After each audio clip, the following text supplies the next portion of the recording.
어느덧 저도 40대가 되었습니다. 20대에서 30대로 넘어갈 때는 크게 별다른 변화를 느끼지 못했는데 40대로 넘어가니까 좀 변화가 있더라고요. 이제 좀 몸을 사리게 됩니다. 겁 없이 예전에 하던 일들이 이제는 겁이 나요. 운전하는 것도 사고가 2번 나고 나니까 이제 운전도 사실 겁이 나요. 농기계 다루는 것도 겁이 납니다. 예전에는 이렇게 펄쩍펄쩍 잘 뛰어다녔는데 이제 막 그렇게 뛰는 것도 어디 부러질까봐 겁이 납니다. 그래서 조심해요. 육신이 우리가 일반적으로 30대에 정점을 찍고 조금씩 낡아가기 시작하는 거죠. 사실 더 큰 변화는 감정의 변화인데 제가 극T 아니겠습니까? 엄청 이성적인 사람이고 극T의 경상도 남자, 최악의 조합이죠. 너는 로봇이 아니냐 라고 할 정도로 감정이 없던 사람이 요즘에 자주 울컥울컥합니다. 감동적인 영상을 봐도 그런데 특히 이 성경 말씀이 젊은 시절에는 머리로는 이해가 됐는데 이제는 가슴으로 콱 이 말씀이 와서 박히고 어떨 때는 말씀 읽다가 설교 준비하다가 눈물이 핑 도는 그런 때가 있는데 오늘 말씀이 그랬어요. 오늘 말씀을 준비하다가 제가 그런 감정을 느꼈습니다. 혼자 걸을 수도 없는 그 사람들이 메워온 이 중풍병 환자에게 예수님이 이렇게 말씀하세요. 기운을 내라 아이야. 말씀하시는데 헬라어가 어떻고 무슨 말씀을 하셨고 이런 거 다 떠나서 기운을 내라 아이야. 이 딱 문장을 보는데 너무 막 찡하고 막 눈물이 도는 거예요. 아마 그렇게 감동이 되는 것은 이 말씀이 그 중풍병 환자에게 하셨지만 저에게 하시는 말씀처럼 들리니까 그런 감동이 있을 것입니다. 아이야. 사실 이 아이라는 번역은 정확한 표현은 아닙니다. 2가지 의미에서 그런데 하나는 이 아이라고 번역된 헬라어가 테크논이라는 단어인데요. 이 테크논은 연장자가 손 아랫사람을 다정하게 부를 때 쓰는 말이에요. 그래서 개역 개정에서는 작은 자야, 영어 성경에서는 son이라고 번역했어요. 아들아. 개역 한글에서는요, 소자야 이렇게 돼 있어요. 소자야, 작은 자야. 자, 다른 하나는 이 사람이 이 중풍병자가 과연 아이겠느냐는 거예요. 이 사람의 질병명을 마태는 파랄리티코스라고 적었습니다. 마비된, 불구의, 수족이 약한 이런 의미입니다. 아마 오늘날 이 병명과 가장 비슷한 것을 찾는다면 중풍병이 비슷하겠죠. 한번 상상을 해봅시다. 여러분, 이 환자는 몇 살쯤 되었을까요? 어린아이는 아닐 것 같죠. 그쵸? 어린아이는 아닐 것 같아요. 중풍병에 걸렸다면 흔히 우리가 생각하기로는 어린아이라고 생각되지는 않습니다. 마가복음에 같은 본문이 있는데요. 오늘 우리 본문에는 나오지 않지만 마가복음에는 4명의 사람이 이 환자를 메고 왔다고 해요. 성인 4명이 들어야 할 정도니까 아마 어린아이는 아닌 것 같아요. 아마 성인이고 어쩌면 나이가 좀 제법 있는 노인일 수도 있겠죠. 아마 이 시대에는 50대, 60대만 돼도 중풍병이 걸릴 수 있었겠죠. 지금 예수님은 몇 살일까요? 30? 31? 환자는 우리가 한 몇 살로 가정해 볼까요? 50? 네. 50. 60. 예수님이 이 환자에게 아이야라고 부르는 표현이 적절합니까? 아마 지금 예수님이 우리 결의 나이쯤 됐을 거예요. 결의가 문집사님에게 아이야, 기운을 내라, 이렇게 이야기하고 있는 거예요. 너무나도 어색한 상황이 있죠. 그 당시 사람들이 느끼기에도 굉장히 어색했을 거예요.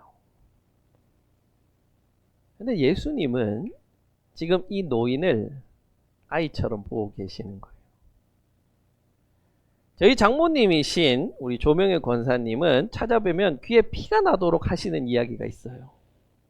텔레비전을 봤는데 90살 드신 노모가 70살 먹은 아들을 이제 모시고 사는데, 이 아들이 외출을 하러 나가면은 이 노모가 차 조심해라, 경운기 조심해라, 조심해라, 일찍 들어와라, 마치 10살 먹은 아이를 대하듯이 그렇게 말을 한다는 거예요.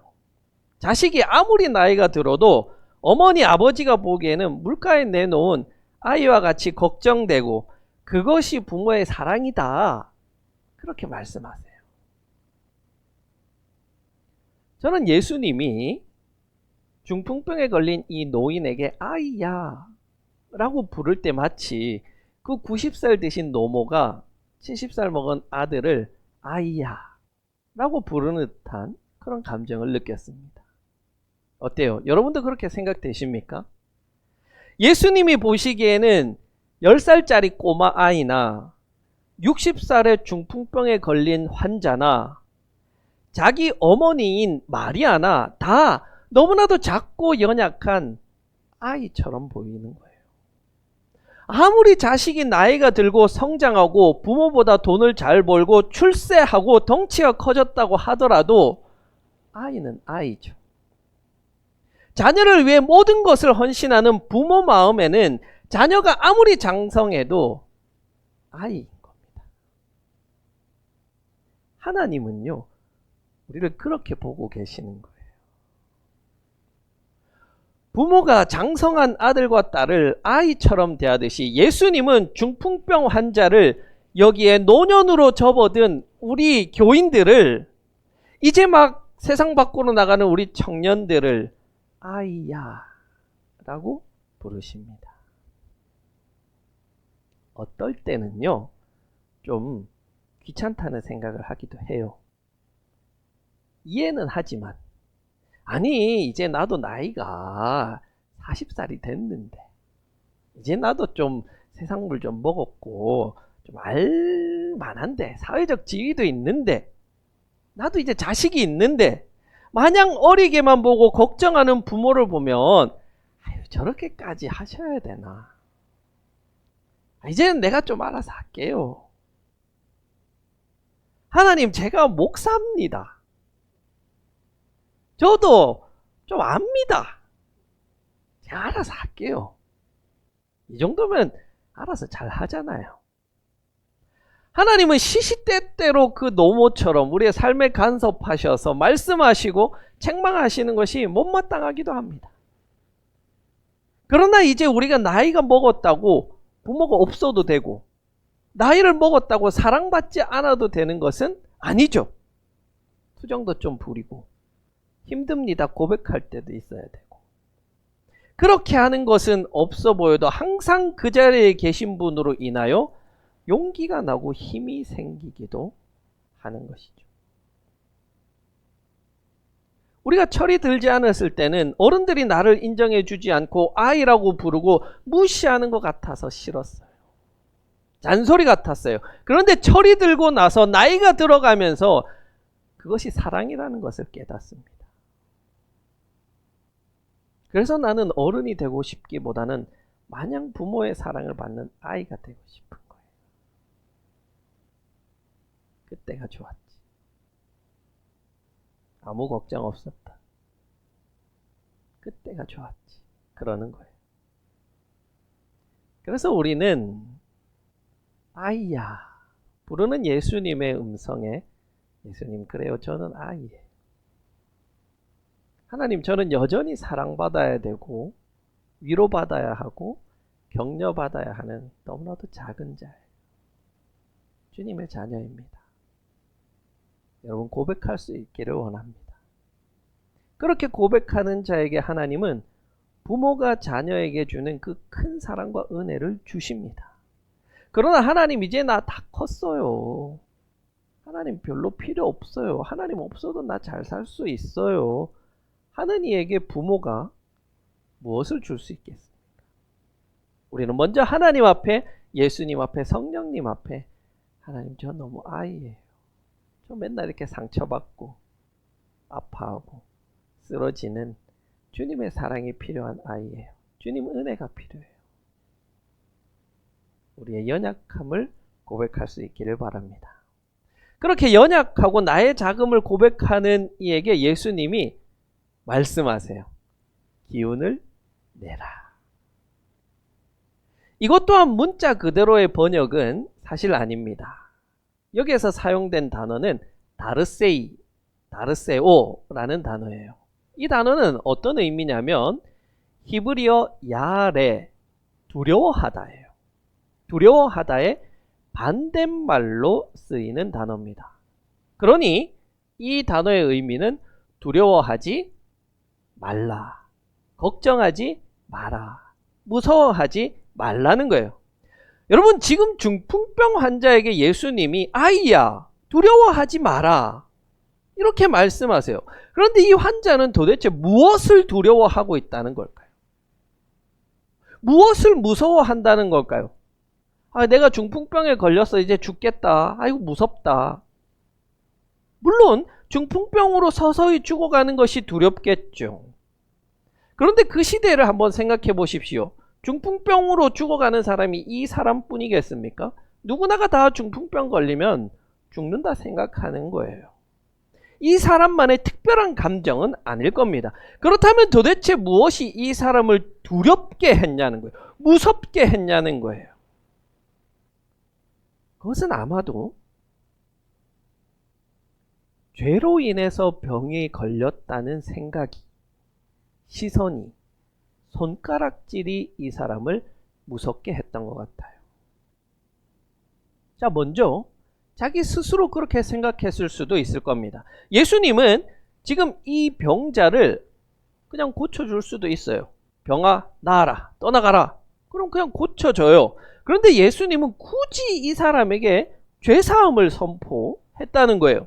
그렇다는 것은 지금 이 사람은 죄의 문제를 먼저 해결하는 것이 우선이라는 거예요.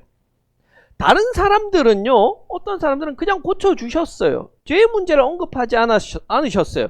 그런데 유독 이 사람에게 죄사함을 선포하고 있다면 그 사람이 겪고 있는 그 병의 원인에 죄가 있을 수 있다는 거죠.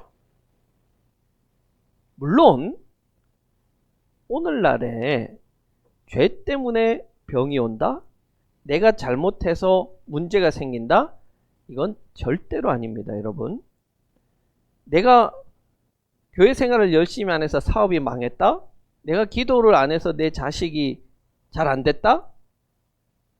이런 인과응보적인 생각을 가지신 분은 아무도 없겠죠. 없어야 돼요, 이제는. 예수님은 솔로몬 망대가 무너져서 깔려 죽은 사람들이 그렇지 않은 사람들보다 더 많은 죄를 지어서 그들이 죽었느냐?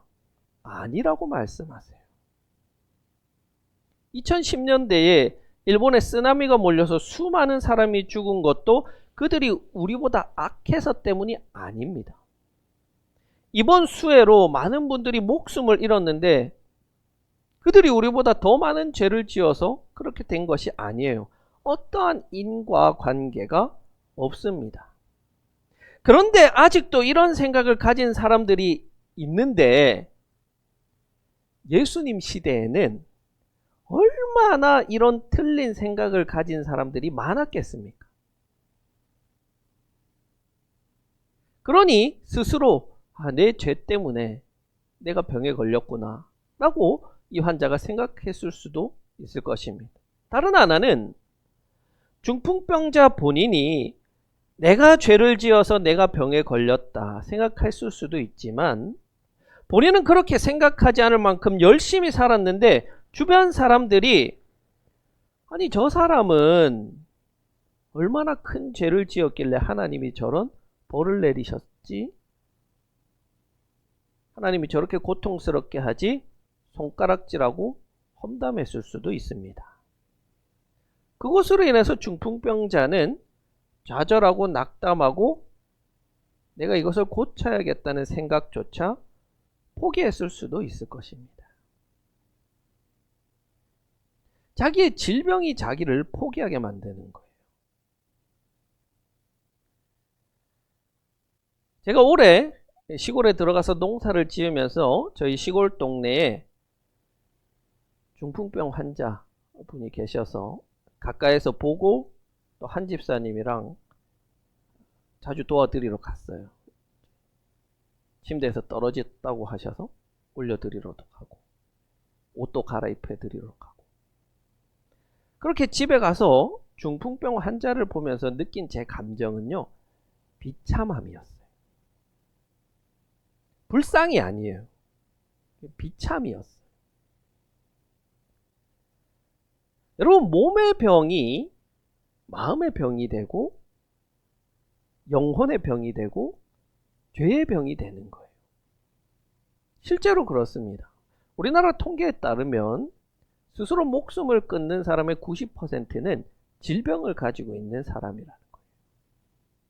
2017년 연구에서는 중풍병 환자의 자살 위험이 일반인보다 4배가 높다는 거예요. 그래서 예수님이 보시기에는 그 육신의 병보다 마음의 병, 영혼의 병, 죄에 사로잡힌 병이 먼저 치유되어야 했던 겁니다. 그러니 예수님은 이 사람에게 죄사함을 선포한 것입니다. 그런데 사실 육신의 질병, 육신의 장애는 별거 아닙니다. 대단한 게 아니에요. 이거는 불편, 그 이상도 그 이하도 아닙니다. 부끄러운 게 아닌 거죠. 제가 다리를 다쳐보니까 굉장히 불편했어요. 목발도 짚어야 하고 다리도 묶고 저리고 막 그렇습니다. 근데 이게 막 대단한 일은 아니에요. 특별한 게 아니에요. 그냥 불편했던 거예요. 그런데 안타까운 것은 어떤 사람들에게는 이 질병과 장애의 문제, 나에게 닥쳐오는 이런 문제들이 너무나도 크게 다가온다는 거예요. 이걸로 인하여서 마음의 병이 들고 좌절하게 되고 절망하고 포기하는 거예요. 그렇게 느끼는 사람들에게 역사하는 것은 바로 죄입니다. 그게 죄의 역사예요. 죄는 끊임없이 우리를 좌절하게 만들고 포기하게 만들고 절망하게 만듭니다. 육체의 질병과 장애가 나에게 닥쳐오는 그 문제들이 너무나도 크게 보이게 합니다. 그래서 그것 때문에 무엇도 할 수 없을 것 같고 세상 사람들이 나를 향해 손가락질하는 것 같고 죄 때문에 네가 그렇게 됐다. 그래서 내가 부끄럽고 두려워하고 무서워하는 겁니다. 실제로 그럴 수도 있지만 그것보다는 죄의 역사로 인해서 약해진 내 마음이 스스로를 부끄럽게 만들고 스스로를 두렵게 무섭게 만드는 거예요. 그렇게 두려워 떨고 있는 우리에게 예수님이 찾아와서 다정하게 부르십니다. 아이야, 두려워하지 말아라. 따르세요. 안심해라. 기운을 내라. 너의 죄가 용서받았다. 이 죄사함의 선언으로 죄 때문에 중풍병에 걸렸다는 사람들의 인식을 바꾸고 좌절하고 절망하여서 쪼그라들고 쪼그라들어서 정말 아무것도 할 수 없는 아이가 되어버린, 소자가 되어버린 이 사람의 마음과 영혼을 바꾸어 주시는 겁니다. 용기를 주시는 겁니다. 위로해 주시는 거예요. 다시 살아갈 힘을 주시는 거예요. 그렇게 중풍병자를 예수님은 전인적으로 치유하고 회복시켜 주셨습니다. 일어서서 걸어가는 것은 사실 그다지 중요한 문제가 아니었을 수 있어요. 그가 다시 걷지 못했다고 하더라도 주님 주시는 용기와 희망 가지고 새로운 삶을 살아갈 수 있다면 그는 자신에게 닥친 이 질병이 그 이후로는 결코 문제로 다가오지 않았을 겁니다. 유튜브 채널 중에 미라클이라는 채널이 있어요. 여러분들은 이제 다른 건 보지 마시고 이 채널을 찾아가셔서 한번 찾아보시면 좋아요. 여기에는 질병과 사고로 영구적인 장애를 입은 사람들이 나옵니다. 하반신 마비라든지, 이 채널의 주인도 하반신을 쓸 수 없는 그런 사람입니다. 다리가 절단되었다든지 하는 이들이 그런 상황을 어떻게 이기고 살아가는지를 간증하는 그런 채널입니다. 그 가운데 김온유라는 37살의 여성이 나와서 이야기를 전하는데, 이분이 중학교 2학년 때 의료사고를 당해서 갈비뼈가 하나도 없어요. 다 녹아 없어져 버렸어요. 그러니까 무슨 문제가 생기냐면 스스로 호흡을 할 수 없는 거예요. 횡격막이 움직이질 않아요. 그래서 강제로 산소를 주입하는 이 엠부, 이렇게 누르고 있죠. 이 엠부라는 고무로 된 이 장치를 우리가 숨 쉬는 것처럼 맞춰서 24시간 동안 눌러줘야 돼요. 22년째 병원 생활을 하고 있다. 14살 때부터. 여러분, 얼마나 좌절되고 낙심이 됩니까? 회복할 수 있다는 그 희망만 보여도 우리 어떻게 살아갈 텐데, 이미 영구적으로 손상이 되어서 평생 그렇게 살아야 됩니다. 이분이 책을 지었는데 숨 쉬지 못해도 괜찮아. 이런 책을 지었는데 여기서 그런 말을 쓰더라고요. 그것도 모자라 나는 가끔씩 약해진 몸을 제대로 가누지 못해 수치스러운 실수를 했다. 배변 장애를 겪은 거죠. 그런 순간이면 당장이라도 죽고 싶을 정도로 비참했다. 그러나 고작 울면서 내가 할 수 있는 건 이제 내가 사람이라는 사실을 잊어야겠다. 그 질병, 이 장애로 인하여서 너무나도 쪼그라들고 쪼그라들어서 아이가 되어버린 거죠. 그랬던 그녀를 살아가게 한 것이 하나님이 주신 위로였다고 고백합니다. 이제는 언제 죽음이 찾아온다고 해도 두렵지가 않고 또 보이지 않는 앞날을 향해 계속 살아가야 한다고 생각해도 겁나지 않다. 그때부터 다시 소망이라는 것을 가질 수 있었다. 그녀의 질병이 낫지 않고 앞으로도 나을 가능성이 없고 평생을 병원에서만 살다가 죽어야 하지만, 희망으로 내일을 이야기하는 것은 찾아온 예수님이 주신 그 말씀, 아이야 기운을 내라. 그 용기 때문입니다. 사랑하는 여러분, 오늘 예수님께서 중풍병자에게 하신 이 두 마디 말씀이 여러분 평생의 마음에 깊이 새겨지기를 바랍니다. 아이야 기운을 내라. 이것이 바로 우리 인생을 회복하는 복음의 핵심입니다. 많은 이들이 찾아오는 문제 때문에 힘들어합니다. 건강, 돈, 관계, 자녀, 미래의 불안. 그런데 사실 더 깊은 곳에 있는 문제는 그것들로 인해서 생기는 나의 마음의 문제, 죄의 병입니다. 나는 안 될 거야. 나는 버림받았어. 나는 벌받고 있는 거야. 나는 쓸모없는 사람이야. 이런 생각들은 우리를 중풍병자처럼 누워서 일어나지 못하게 만듭니다. 움직이지 못하게 만듭니다. 시도하지 못하게 만듭니다. 사랑하지 못하게 만듭니다. 그런 우리에게 주님 말씀하십니다. 아이야 기운을 내라. 주님 주시는 죄 사함의 역사를 믿고 기운을 내고 용기를 내서 희망으로 오늘을 살아가는 우리 성도들이 될 수 있기를 간절히 기원합니다.